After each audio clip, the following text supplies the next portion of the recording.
Oh, I need coffee.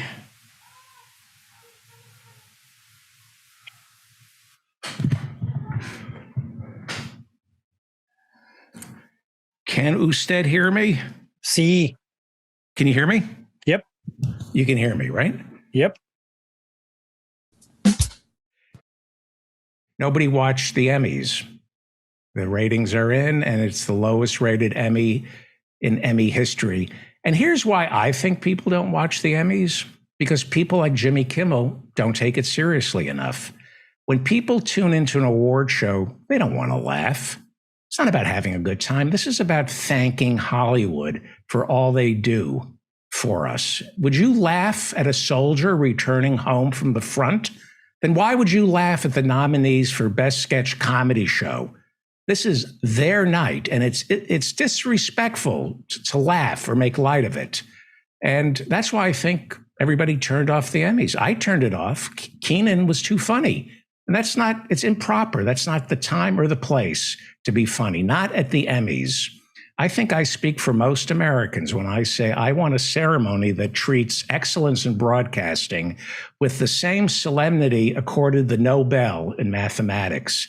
This is television. It's life or death. And for Jimmy Kimmel to add levity, he should be jailed. He should be jailed for adding levity. It was so disrespectful to all those hardworking multimillionaires who showed up.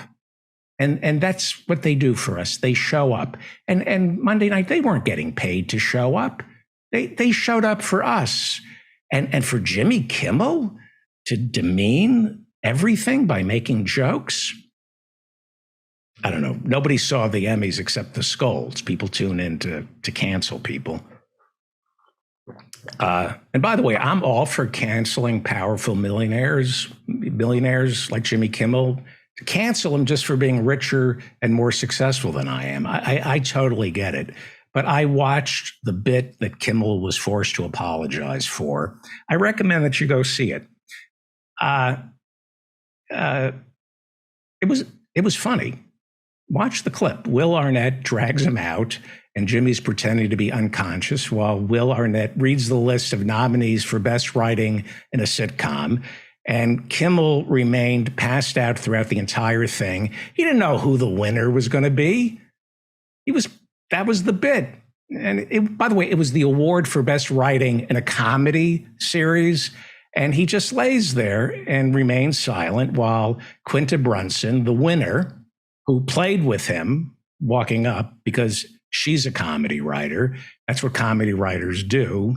And it also happens that she got her earliest breaks in show business from Jimmy Kimmel, who people have decided disrespected her. Nobody saw it. They heard about it, and now it's become a thing. The only ones who watched the Emmys were the scolds, poring over it with a jeweler's loop, looking for any reason to cancel somebody, to find misogyny or racism where there was none. Kimmel committed to the bit before he knew who the winner was. He had no idea if it was going to be a man or a woman. He didn't know if it was what the color was of the person. He laid there and remained silent. Give me a break. That people are like, my inbox is flooded with newsletters attacking Jimmy Kimmel. Look, we're all unhappy, all of us. Stop taking it out on others. I know it feels good to lash out at others. It creates endorphins, oxytocin. It feels great to be a rageaholic. I've been one my entire life. It's addictive. It's a narcotic. But you know what? There comes a point where you have to stop lashing out at others and take responsibility for your own unhappiness. Jimmy Kimmel wasn't hurting anybody. You know, sometimes your misery has nothing to do with others. Sometimes it's a chemical imbalance. Sometimes you're just an asshole. Sometimes you're just not willing to admit to yourself that you're an asshole and you lash out at others. Lashing out at others is unoriginal and people lash out at me all the time, and they don't get anywhere with me. It just hardens me. Now, as for what people were saying about the Emmys that nobody saw, I can't imagine what it's like to be a Black female comedy writer in Hollywood. Up until recently, I never worked in a writing room where there was a single Black female. There was never a Black female in any writing room I worked in until the past 5 years. So it was great to see Quinta Brunson win. Absolutely. And I think she had a good time with Jimmy Kimmel. Not every joke, not every attempt at humor is misogynistic and racist. It was the award for best writing in a comedy series, and it was funny. Now, diversity is important. According to UCLA's latest diversity report, only 30% of working TV writers are people of color, while the overall percentage of people of color in the United States is roughly 43%. So it's not representative. The writing rooms are not representative of America. A more promising statistic from UCLA's latest diversity report: TV acting roles for people of color last year came in at 43.4%.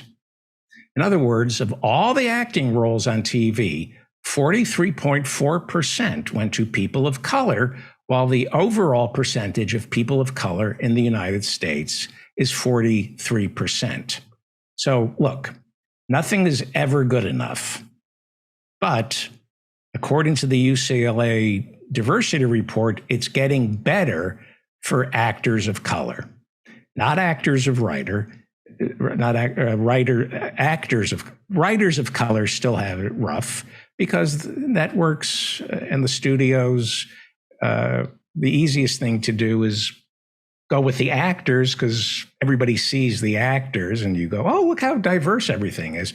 Nobody sees the writers, so they can continue to be misogynistic and racist. But I'm not a fan of incrementalism. We want things to get better. They are getting better for actors in Hollywood. You're not going to make things better by blaming Jimmy Kimmel for being funny. It's just annoying. It's just annoying. Anyway, I just wanted to get that off my chest. Something to discuss at office hours, Friday night at 8 p.m. Again, I'm there the first hour, then it's turned over to the community for lectures, conversations, and documentaries. Professor John is going to be teaching Star Trek and The Twilight Zone. He'll screen some episodes, provide context. Please go to my website, sign up, and while you're over there, sign up for my newsletter. It comes out every Friday around 6 p.m. and includes the link for office hours. And if you can't find the link for office hours, just go to my website. The link is on the front page. Get my newsletter. It's free. It's a weekly wrap-up that tells you what you're going to be hearing about next week. If I'm talking about it in my newsletter on Friday, they'll be talking about it all next week. I don't have to run my ideas past an editor. There's no brainstorming, no meetings. The analysis you get from my newsletter and from this show is instantaneous. So sign up for my newsletter, subscribe to this podcast wherever you get your audio. We also have a YouTube channel. We've talked a lot on this show about Hungary's authoritarian Prime Minister Viktor Orban, who has become the exemplar of conservative thought for the Republican Party. So much so that he was invited to speak over the summer at CPAC, where he was greeted with tumultuous applause when he said Christians can't be racist, and insisting that Western civilization is under threat by non-Christians. Well, today, the European Union declared that after 12 years of Orban, Hungary is no longer a democracy. In a resolution that passed 433 to 123, the EU's parliament today declared its member state, Hungary, is a, quote, hybrid regime of electoral autocracy, a hybrid regime of electoral autocracy. That's why Viktor Orban from Hungary was invited to CPAC. That's why Tucker Carlson and the Republicans, that's why Steve Bannon love Viktor Orban and Hungary, because they want to turn America into a hybrid regime of electoral autocracy. The European Commission is expected on Sunday to warn Hungary that unless it moves towards democratic reform, the EU will cut its funding. The EU today, Thursday, expressed concern for recent changes in Hungary's constitution, which they call Hungary a Christian nation. They expressed concern for Hungary's questionable electoral system, a lack of judicial independence, corruption of the public procurement, favoring supporters of Viktor Orban, as well as suppressing the LGBTQ community, restricting abortion rights and religious freedom. And they also warned against state censorship that seems to be chilling speech in the media and academia. Hey, at least I'm not frozen. Magdalena Andersson, the Swedish prime minister, resigned today after her center-left party, the Social Democrats, lost in last Sunday's elections, which appear to have been a referendum on integration, gangs, and immigration in Sweden. So much of the referendum was on race and borders that the Swedish Democrats, a right-wing neo-Nazi movement turned into a political party, came in second on Sunday with 20% of the vote, which means moderate party leader Ulf Kristersson must form a coalition with them to form a new government. The Sweden Democrats sprung from a neo-Nazi group in the 80s, and while it holds deeply right-wing, anti-immigrant, anti-woke views, it has embraced some faux working-class populism like protecting unemployment insurance. That's Sweden. Well, here in America, civil rights activists want to know why 6 people have died since April inside St. Louis's city jail that has earned the nickname the Workhouse. For decades, St. Louis's Workhouse has been known for its inhumane treatment of prisoners, subjecting them to rodents and no air conditioning during the sweltering summers and extreme cold in the winter. Civil rights activists say inmates are kept in overcrowded jail cells all day and are only permitted to leave those cells 1 hour per day. The Workhouse was the scene of 2 riots a year ago when prisoners set fire, broke windows, and threw chairs and other furniture down to the street to protest guards unnecessarily using mace, as well as pepper and bear spray on them. This is a jail where inmates are awaiting trial or being held for misdemeanors. Earlier this month, St. Louis police were told the Workhouse was overcrowded and new prisoners needed to be detained elsewhere. But a day later, the Workhouse was accepting new inmates. In March of this year, inmates from the jail filed a class action suit on behalf of the 500 people currently held in the St. Louis jail, accusing guards of torturing them by depriving prisoners of water for days while spraying them with mace, while handcuffed, leaving them to, quote, marinate in the burning air without access to the medical unit or even water to properly wash the chemical agents from their eyes, unquote. That would be the Workhouse in St. Louis. Yes, here in America, the parents of a 22-year-old driver shot to death after a 1-hour standoff with Colorado deputies are asking prosecutors to bring charges of murder. Christian Glass called 911. Sorry, hang on, let me take a break here. Christian Glass called 911 back in June after his car spun off the road and he found himself trapped in his vehicle.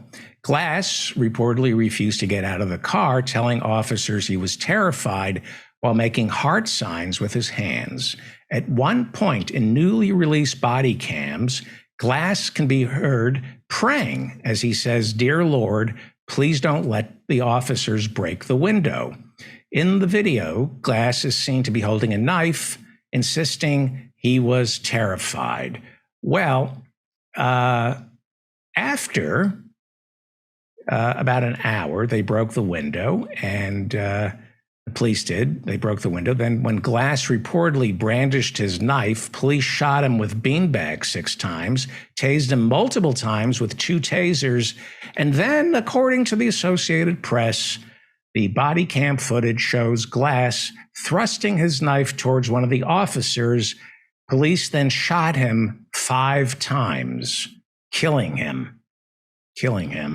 Associated Press says Glass, after getting shot 5 times by the police, stabbed himself with his own knife.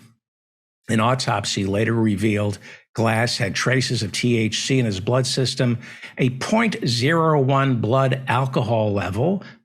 .08 is evidence of intoxication. .01 is not.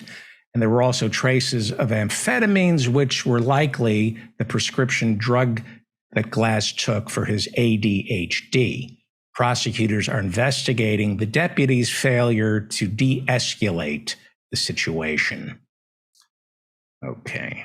The FBI is looking into whether or not Republican Mississippi Governor Phil Bryant used his office to take millions of welfare dollars earmarked for the poor and divert them towards a new volleyball stadium for the University of Southern Mississippi. Congressman Benny Thompson, you know him, he's the chairman of the January 6th committee. He asked the Justice Department to look into allegations that in 2017, when Bryan was governor, Republican, he misspent $77 million that the federal government gave Mississippi to alleviate poverty.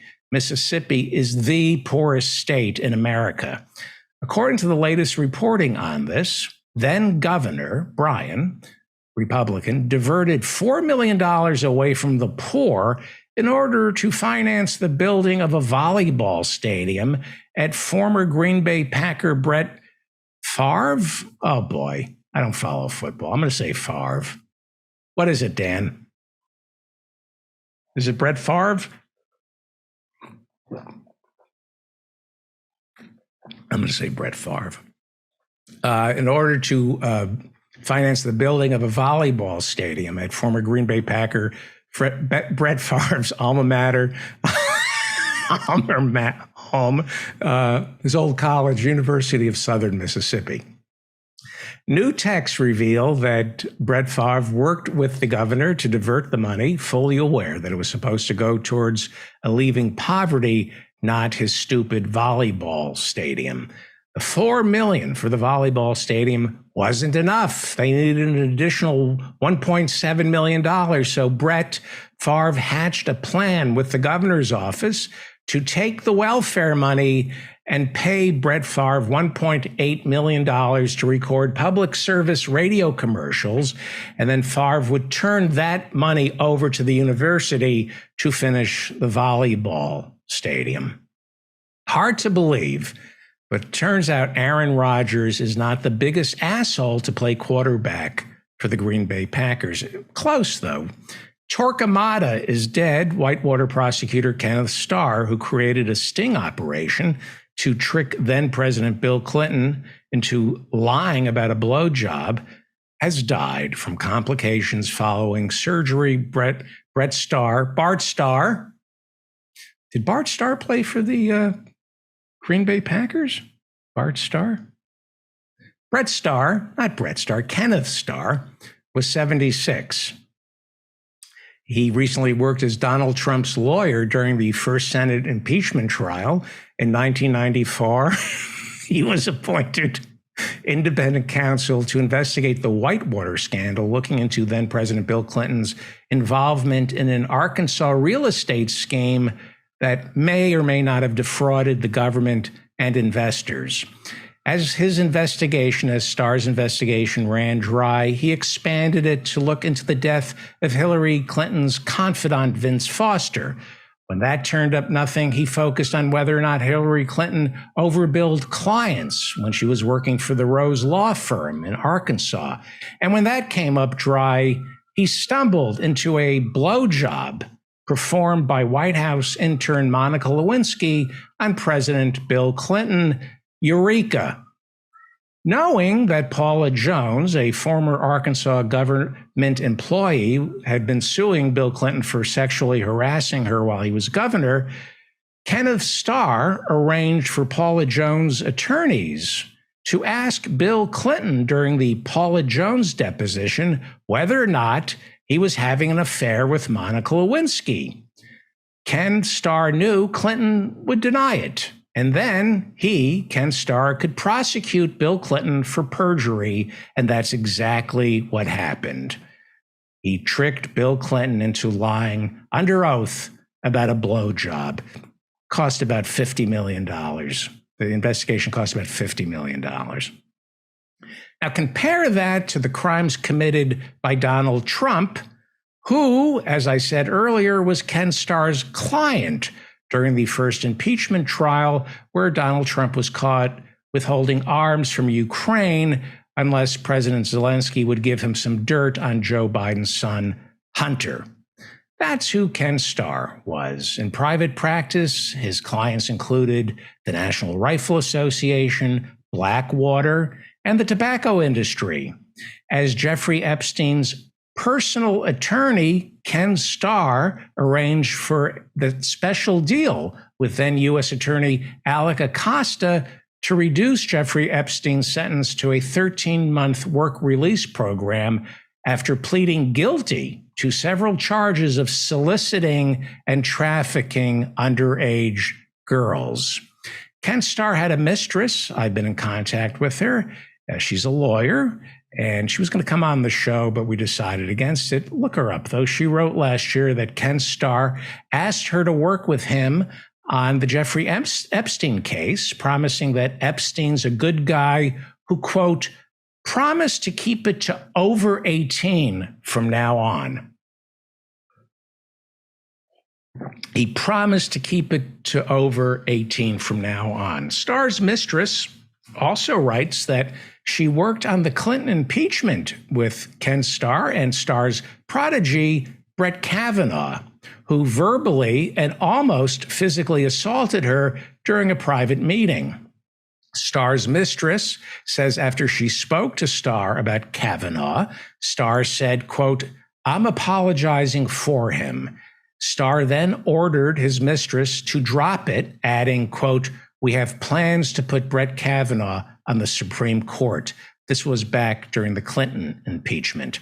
Ken Starr also served as president of Baylor University, but he had to resign after he failed to respond to several rape and sexual assaults claims filed by at least 6 female students, claiming they were raped and assaulted by players on Baylor's football team. One player is still doing time, 20 years, for rape. By the time Ken Starr became Trump's lawyer, there were at least 30 credible rape allegations made against Donald Trump. Ken Starr considered himself a devout Christian and wrote extensively about the need for our government to accommodate the religious needs of the American people. The son of a minister, Ken Starr, said his religious beliefs shaped his legal career. In a recent interview, Ken Starr said, quote, you got to turn square corners. You can't lie, cheat, or steal, which is why he allegedly had a mistress who I've conversed with. He covered up for Brett Kavanaugh and defended Jeffrey Epstein, as well as Donald Trump, while at the same time shut down the federal government after tricking Bill Clinton into lying under oath about a blowjob.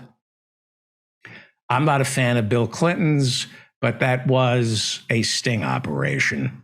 Starr literally said to Paula Jones's lawyers, ask Clinton about Monica Lewinsky, and we can impeach him for perjury. There were other things Bill Clinton had to do than be impeached over lying about a blowjob. Well, Joe Biden narrowly averted a rail strike today. It would have shut down parts of Amtrak and pretty much all of commercial rail on Friday. Negotiations between the railroads and the workers were brokered by Labor Secretary Marty Walsh. The deal must be ratified by the unions, who have promised not to strike until after the vote. Workers will get a 24% raise over the next 5 years, but that starts in 2020. They go back 2 years retroactively to start the 24% process, the 24% raise. Unions also won the right to take unpaid time off to attend. I can't believe I'm reading this. Unions won the right to take unpaid time off to attend medical appointments without penalty. This is right. I'm not wrong. This is true. Because of scheduling problems, railway workers couldn't schedule visits to their doctors. And if they took an unpaid day off to go see a doctor, they were penalized. Wages for workers start at $50,000 a year, top off at $100,000 a year. There are 115,000 freight rail workers who are represented by 12 unions. The unions claim that the workers have been complaining that the drive for efficiency is taxing on both their physical and mental health. The New York Times this week told you what I told you 4 months ago. The Times conducted an analysis of stock trades made by members of Congress and concluded that 97 Congresspeople and senators bought and sold stocks that posed a conflict of interest due to the committees they sit on. I went over this about 4 months ago. I went over it over and over again 4 months ago. The New York Times is now reporting this. This is why you should subscribe to my newsletter. They even used the same database that I was using. According to the Stock Act, passed a decade ago, members of Congress cannot trade on inside information or disclose inside information to their immediate family members, but 97 lawmakers made trades in companies overseen by the committees they sit on. The Times conducted the analysis using capitaltrades.com, which everybody should go to, capitaltrades.com. It's the same website I recommended 4 months ago and what I used. Nancy Pelosi's husband, Paul, is reported to have bought and sold $81 million worth of stocks during the past 3 years. And again, you would know all of this already if you subscribe to my newsletter. By the way, I correct myself on this show. I misspoke. Monday, Sarah Palin is running for Congress, not governor. I don't know why I said that. I made a mistake. On Tuesday, the Labor Department came out with August's inflation numbers. Inflation declined from 8.5% in July to 8.3% August. And that is what is called the core inflation annualized rate. And that doesn't include food or energy, but it includes rent and the cost of cars. I'm sorry, but I made another mistake. The core inflation rate was 8.3 in July, but that doesn't include food or energy. Okay? But it includes the cost of cars and rent. I'm screwing this up. It doesn't include food or energy. I'm screwing up. The other inflation rate that is measured does include the cost of cars and rent, and that jumped from 5.9% in July to 6.3% in August. That's a big jump in the cost of cars or rent, which way too many Americans, too many Americans are sleeping in their cars because the rent is too high. All right. News that inflation was still hot resulted in the largest stock sell-off since June of 2020, the height of the COVID pandemic. The S&P dropped 4.3% on Tuesday. The Dow fell 4%. On Thursday, trading remained choppy, with the Dow down nearly 200 points. Meanwhile, mortgage rates are above 6% for the first time since 2008. The Federal Reserve meets next week and is expected to raise the federal funds rate again. Many critics on the left say this is an overreaction and that all these higher interest rates will will only slow down hiring, resulting in slower wage growth. Critics also say that higher interest rates will bring down the cost of buying a house, but not renting one. The European Union is planning to demand that fossil fuel companies return 33% of their surplus profits for 2022. The EU expects the windfall tax to cover the costs of heating this winter as Russia threatens to tie up its exports of natural gas. 9% of the EU's gas imports come from Russia, which so far has cut the supply by nearly half. The EU is also asking member states to sign a letter of intent promising to cut their use of fuel by 10%, as well as an additional 5% during peak hours.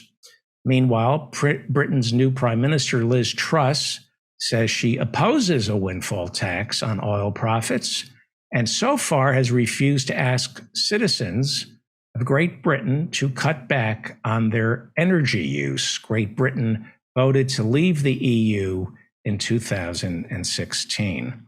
More than 238 United States Starbucks stores have voted to unionize, according to the National Labor Relations Board. That all started ever since a Starbucks in Buffalo voted to go union last December. And the person who started it all back in Buffalo is named Jazz Bresack, a barista who led the unionization of that Starbucks in downtown Buffalo, New York, in December. Jazz Bresack said yesterday that she's been forced to quit the company, and her last day will be Sunday. Bresack says for the past 7 months, Starbucks has made her work situation impossible and is obviously punishing her for her union efforts. Bresack began at Starbucks only 2 years ago, right after completing a Rhodes Scholarship at the University of Oxford. The founder of Patagonia announced this week that he will donate the entire company, valued at $3 billion, to a foundation that will use all the company's profits to fight climate change. Yvon Chouinard founded Patagonia 50 years ago. He says his wife and 2 children are on board with the decision. Patagonia is expected to donate $100 million a year in profits to the foundation. On Tuesday, West Virginia became the second state to pass a near total abortion ban since June's Supreme Court decision overturning Roe. The Republican-controlled state Senate in West Virginia approved the abortion ban by a vote of 22-7. The state House passed it 78-17. It now goes to Republican Governor Jim Justice's desk, where he's expected to sign it. The abortion ban forbids all abortions, but does allow for rape and incest up until 8 weeks into the pregnancy, 14 weeks if the girl is under 18. 54% of Americans believe abortion should be legal in most cases, according to the latest polling. In West Virginia, however, the polling is upside down, with only 46% in favor of abortion. Indiana's near total abortion ban went into effect today. 48% of Hoosiers, that's what they call people from Indiana, 48% of Hoosiers support a woman's right to choose. So a small majority in Indiana want to outlaw abortion. It is hot in here. It's states' rights. Leave it up to the states. That's what the Republicans say. How about leaving it up to a woman and her doctor instead? It's even better than states' rights. Well, when it comes to abortion and when it comes to OBGYN issues, the first person I turn to is Senator Lindsey Graham. Without checking in with the Republican leadership, Lindsey Graham announced this week that he would introduce a federal bill that would impose a national ban on abortion after 15 weeks. Senator Graham claims that 15 weeks would bring America in line with the rest of the developed world. For example, France and Spain permit abortion for any reason up until 14 weeks. Germany, for any reason, up until 12 weeks. But as Michelle Goldberg over at the New York Times points out, these statistics about Europe are deceptive because in Europe, abortion is free. And because all these countries in Europe have universal health care, the abortion is easily accessible early on in the pregnancy. Goldberg says American women who are poor can't have an abortion immediately because they need to raise money for it. Another reason abortion bans in America punish the poor and keep them poor. Only 10% of Texans, by the way, support the current law in their state, which bans abortion even in the case of rape and incest. Now, the U.S. maternal mortality rate, is among the highest in the developed world because we don't have Medicare for all. And red states that have strict access to abortion, that have restricted access to abortion or none at all, they have the highest maternal mortality rates, much higher than any blue states where abortion is still legal. The Texas Department of State Health Services announced this week it will not release its state's maternal mortality rate until after the midterms. I wonder why. Why the delay? Texas has been publishing its maternal death report every other year since 2014, but suddenly Greg Abbott says the state needs several more months to gather the stats on maternal mortality rate. I wonder why it's not going to come out before the midterms. By the way, Texas Governor Greg Abbott is running this year for re-election. I don't know what's going on. A new poll from the highly respected Texas Politics Project at the University of Texas shows that Greg Abbott's challenger, Beto O'Rourke, is closing in. The latest polling shows Abbott leading O'Rourke by only 5 points. Earlier this year, Abbott had a lead that was almost double. If you remember, O'Rourke ran for Senate against Ted Cruz in 2018 and lost by only 223,000 votes. This was the best performance of any Democratic candidate for Texas Senate challenging a Republican incumbent in nearly 40 years. I'll say that again. You have to find your optimism where you can. This was the best performance of any Democratic candidate for Texas Senate challenging a Republican incumbent in nearly 40 years. Reasons to be cheerful. 1, 2, 3. The Intercept reports that the Democratic Party is not so democratic. Kayla Lacey, writing in The Intercept this week, says the Democratic National Committee over the weekend approved a bylaw giving it veto power over any vote ratified by the delegates to the next Democratic National Convention. Nevada Democratic Party Chair Judith Whitmer told The Intercept, quote, "These decisions are made to move ultimate power from the members of the convention into the hands of the committee, and that can't become a dangerous precedent. These seem to us as increasingly anti-democratic decisions, and it brought a lot of outrage from progressives and moderates alike," unquote. The Intercept reached out to 2 Democratic National Committee press spokespeople who refused to respond. The Intercept also asked for a comment from the Democratic National Committee's Rules and Bylaws Committee co-chairs, Minion Moore and James Roosevelt Jr., who both refused to comment. I'm sure that will make Professor Marianne Cummings very happy. I wonder what she has to say about that. I'm sure she'll be very forgiving of the DNC. I'm sure Professor Marianne Cummings will say, it's a big organization and it's complicated. They're doing their best. Pretty sure that's what Professor Marianne Cummings would say. It's like herding cats, Don't be so judgmental. Well, the midterms. The midterms are 53 days away. The Republicans need to flip 5 seats to impeach Joe Biden. And I just read an article in New York Magazine about Hunter Biden's laptop. Read it. Not good. Joe Biden should not have run for office. Forget the crack that Hunter smoked, the porn, the videos that he made, the sleeping with his dead brother's wife. All of this only less than 3 years ago. What's really disturbing is the Burisma stuff and the Chinese investors and the money going through Hunter and Joe's brother Jimmy right to the big guy, Joe. And I don't know how much of what's in the laptop is actually true. I think most of it is true.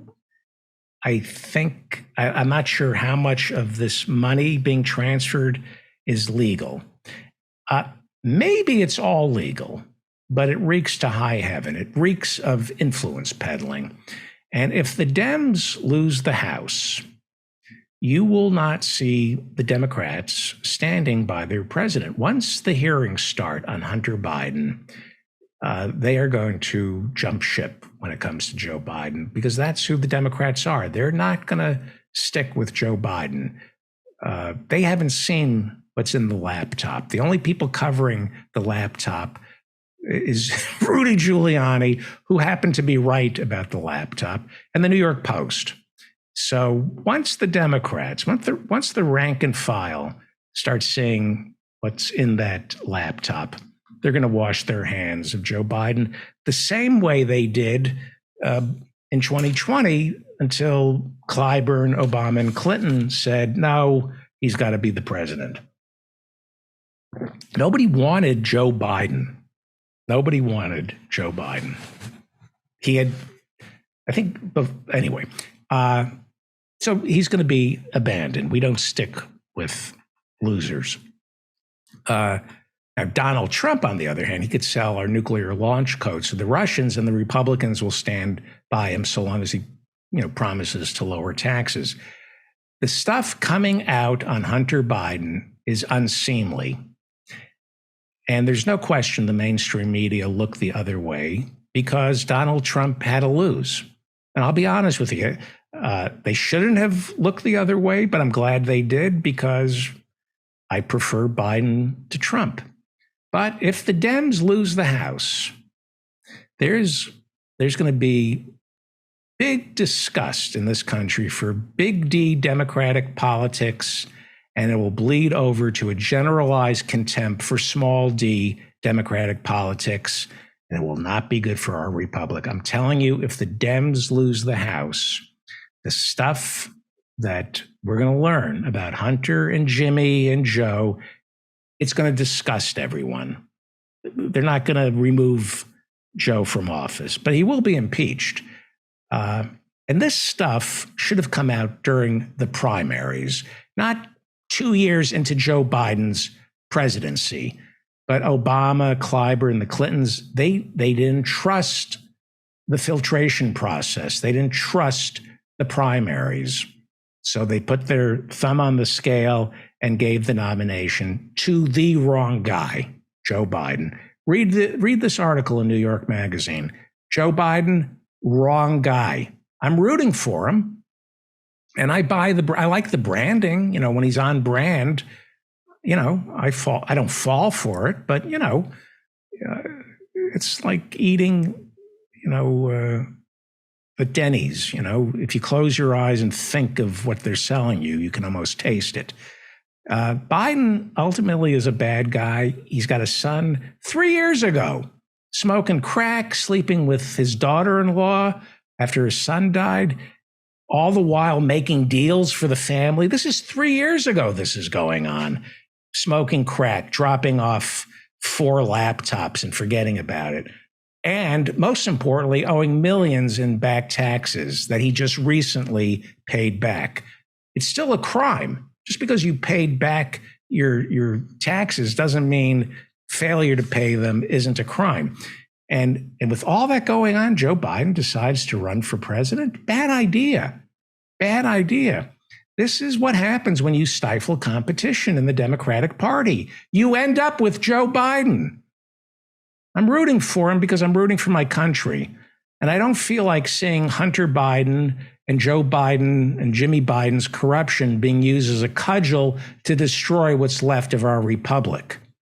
But I'm telling you, people are going to lose faith in the entire system when they discover that the Biden family, not as bad as the Trump family, but certainly as bad as the Pelosi's, when they discover that the Biden family is as bad as the Pelosi's, that will create just enough disgust where decent people will stay home in 2024, and the only people showing up will be the wrecking balls.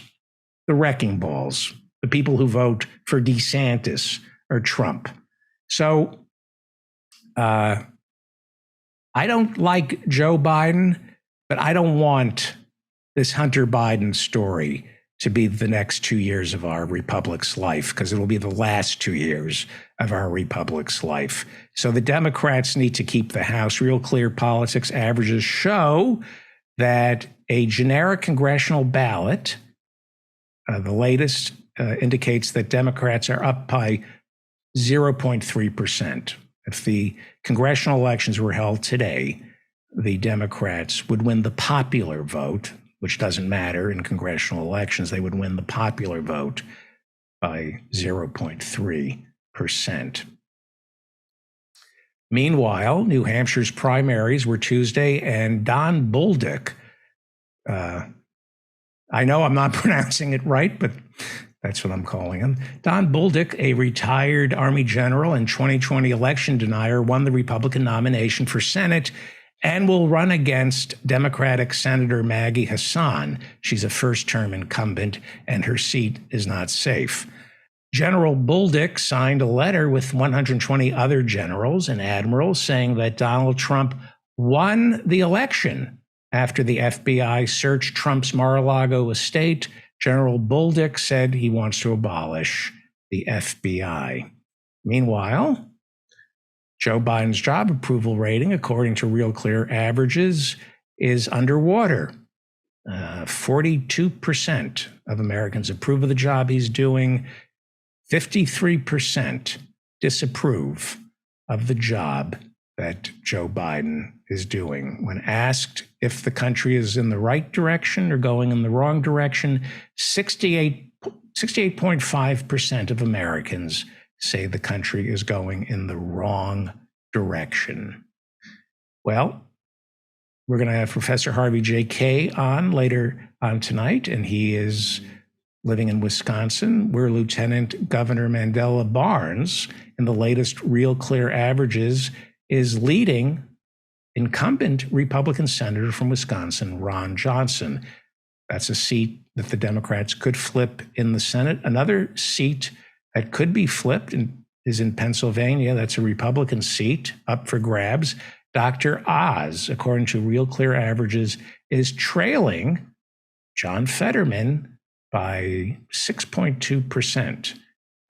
Oz and Fetterman will debate each other later in October. And in the race for governor of Pennsylvania, Mastriano is down by 7.3%, facing off against Attorney General Shapiro. The State Department is urging its embassies to tell everyone that ever since 2014, Vladimir Putin has given $300 million to political candidates around the world. The State Department provided this information in a cable containing official talking points to be used by all diplomats, all American diplomats, when conversing with foreign emissaries. The State Department is telling all foreign diplomats to push the idea that since 2014, Vladimir Putin has given $300 million to political candidates around the world. The State Department spokesman, Ned Price, on Tuesday said that, yes, A cable has been sent out to all embassies pushing this talking point, and that the number $300 million was provided by U.S. intelligence agencies. Price added that Russian election meddling was, quote, an assault on sovereignty similar to Russia's war on Ukraine. He said, in order to fight this, in many ways, we have to put a spotlight on it. U.S. intelligence officials say that President Vladimir Putin authorized a campaign to try to hurt the candidacy of Joe Biden back in 2020. That explains Ukraine to me. I believe that the Democrats think that the biggest threat to our democracy is not the Republican Party. It's the money they're getting from Vladimir Putin. I think this war in Ukraine, in Biden's mind, is a war for our republic. I think one of the things we did learn from the Mueller report, is that Putin was funding a lot of these right-wing crazies in America. When John H. Durham was appointed by Donald Trump back in 2019 to look into the origins of the Russiagate investigation, Republicans were pretty sure that he would uncover a deep state conspiracy perpetrated by the Obama administration to gin up charges against the Trump campaign. But the Durham inquiry is winding down. The grand jury is expiring, and no charges are in store for anyone. It looks like the Durham inquiry is just going to go away, and nothing's going to happen. I think that covers it.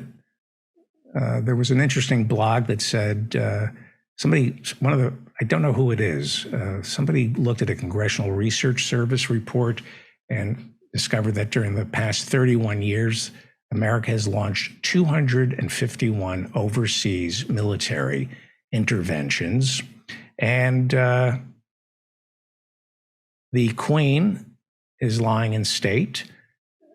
Here, I don't know if you can see this picture or not, but they say the hardest part of being a pallbearer for the Queen is the constant sound of nails scratching against polished oak as the Queen tries to get out.